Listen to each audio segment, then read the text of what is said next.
Welcome back to The Price of Business. I am your host, Kevin Price. Was able to hold on to Sam Coyl. Delighted to have him stay on. He's with a company called Intrepid.com, and he is a Price of Business contributor. And Sam, do want to give you a chance for those listeners who just tuned in to briefly say what your company's all about as you introduce our guest for this segment. Yeah, great. Thanks. Yeah, our company is Intrepid. We're a cloud hosting virtual provider of technology out of Harrisburg. I'm providing virtual services and cloud-hosted services for companies all over the world.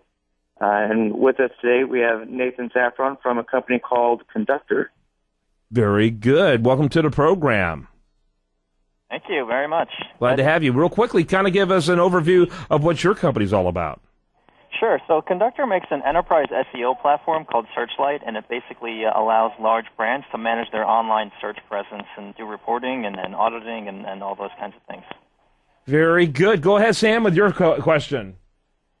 Yeah, Nathan, we talked briefly about marketing and how companies are starting to use big data to do that. I know that's an area of specialization that you guys have. I thought maybe you could talk a little bit about how you guys implement big data relative to marketing. Yeah, sure. So, it's funny because big data is one of those buzzwords that's really hot these days. And for Conductor, basically what we do is we collect terabytes worth of natural search data every week. And we take that data and present that to the marketer in ways that can extricate actionable insight. And the interesting thing is it's a buzzword, but the way that we look at it is big data is not big data unless you can actually extricate actionable insight as a marketer. And so that's what our goal is, to gather big data, but also to take things algorithmically and present them in a way that the marketer can extricate some real insight that they can then leverage and use for what they're doing from an online perspective. Okay. Who are some of your obvious competitors, and how are you different from them? Yeah, so we have competitors that are kind of on the lower end in terms of a less robust product and won't give as deep insight as we have folks like Moz and folks like Raven Tools. We differ from them in terms of the depth of insight and the scalability that we're able to provide. So we can support thousands and thousands of keywords. We can provide really super deep insight for the savvy marketer that they can then leverage. So that's really how the positioning kind of falls out in the space. Yeah, very good. By the way, can we get your website real quick? Yeah, sure. It's Conductor.com. Conductor.com. Go ahead there, Sam. Obviously, being able to use big data is important to get the value out of this. How might a retailer take that data and actually use it, especially during this time of year? Yeah, sure. So that's a great question. So, we talked about this recently in a webinar that we did, and the way that the example that I used in talking about that is the example of an online clothing retailer. So you can imagine a scenario where the clothing retailer has all of their search visibility data gathered together in one bucket. They're looking at all of the keywords that matter to them in one bucket, and it appears to them, on the average, things are some are at the top of the page, some at the bottom of the page. If they use a big data product and separate out, let's say, women's clothing from men's clothing, what immediately becomes apparent is that the women's clothing, very poor visibility, and a very clear strategy emerges from that. They've got to kind of wipe the slate clean as it relates to women's clothing, start with all new content, and really that's the strategy that emerges from looking at that. Compared to men's clothing, and you can see in this example that you're towards the top of the search results there, and so a different strategy emerges from that where you're going to do some on-page things, you're going to do a couple of different other kinds of things to get yourself to the top of the page.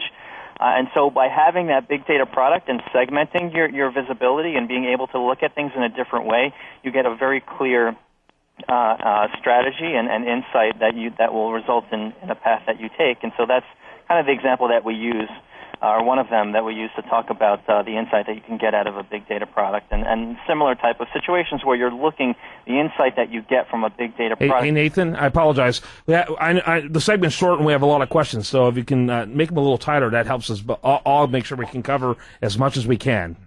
You got it. Yeah. So, and I think you covered that one very thoroughly. I appreciate that. Let me ask you, in terms of size of companies you deal with, can I give us a scope of the type of industries that you would consider good fits for you, or is that kind of industry agnostic? Tell us a little bit about that. Yeah, sure. So, I mean, we have our customer base is from a broad variety of different types of companies, online retailers, insurance companies, banking and finance, travel, a broad type of company. I think the question for us more is the maturity level of the company. So if a company is just still trying to start out in search and doing some basic things, they're probably not the right fit for us. But if they have a certain level of maturity and they're able to get the basics down and they're ready to take it to the next level, then they're probably a right fit for a big data product like us. So that's the way that we kind of think about it. Yeah, Nathan Safran, he's with Conductor.com. Sam Coyl's with Intrepid.com. Sam, your next question? Yeah, I was wondering, obviously, being able to search for information, from a consumer perspective is important, but aside from making sure that you have the pants that I'm looking for, what kinds of things might be valuable to a purchaser as they're going through this? What kind of things might be valuable to the purchaser? I'm sorry, I don't know. Yes, other information that the company might want to glean out of this, like shipping and customer service, those types of things. Sure. So, from our perspective, from a trend perspective, looking at the industry, the searcher is increasingly savvy, right? They can go online and do any kind of research that they want in the days of the internet now. So, as a retailer, what that means is you've got to have the right kinds of content that are out there that will cater to them and allow them to get the information that they need to be an intelligent purchaser. So we think the directive for retailers is that you've got to have the right content that's out there that's talking to folks during the research process and not just during the buying process.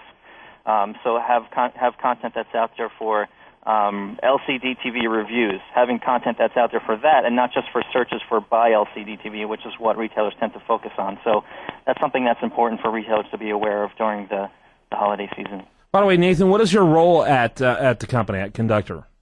I head research, which includes all of the content. So all the content and research that comes out of Conductor comes out of my team. Very good. Got to wrap it up. Sam Coyl, he is with Intrepid.com, and he's a regular contributor on The Price of Business. Always bringing great interviews. Thanks so much, Sam, for what you're doing. And then, of course, Nathan Safran, he is with the company called Conductor, CONDUCTOR.com. And he has up the research over there. And thanks for a very interesting topic, gentlemen. Yeah, Thanks very much for having me. You bet. When we come back, much more for you. I do want to remind you, best content here shows up over there at USDailyReview.com, and you're listening to The Price of Business.